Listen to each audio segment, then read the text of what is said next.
ભરૂચમાં નર્મદા નદીમાં 3 લોકો ડૂબ્યા। શુક્લ તીર્થની યાત્રામાં ગયેલા 3 લોકો ડૂબ્યા। પિતા પુત્ર અને અન્ય એક યુવાન ડૂબી ગયા। 3 લોકોના મૃત્યુથી અરેરાટી ફેલાઈ છે।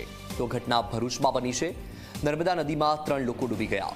શુક્લ તીર્થની યાત્રામાં ગયા હતા તે દરમિયાન આ ઘટના બની છે। તો આ ઘટના બનતા જ અફરાતફરીનો માહોલ પણ સર્જાયો છે। પિતા પુત્ર અને અન્ય એક યુવાન આ ઘટનામાં ડૂબી ગયા છે। 3 લોકોના મૃત્યુથી અરેરાટી ફેલાઈ છે। ડૂબી જતા 3 લોકોનું મૃત્યુ થઈ ગયું।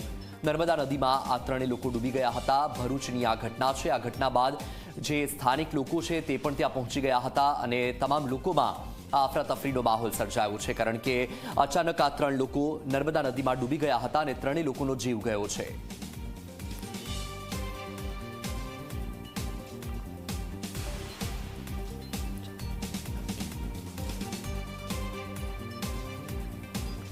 તો આ દ્રશ્યો તમે જુઓ, આ ભરૂચના દ્રશ્યો છે। ભરૂચની નર્મદા નદીમાં 3 લોકો ડૂબ્યા હતા અને એ 3 લોકોનું મૃત્યુ થઈ ગયું છે અને આ મૃત્યુ થવાના કારણે શોકનો માહોલ પણ ફેલાયો છે।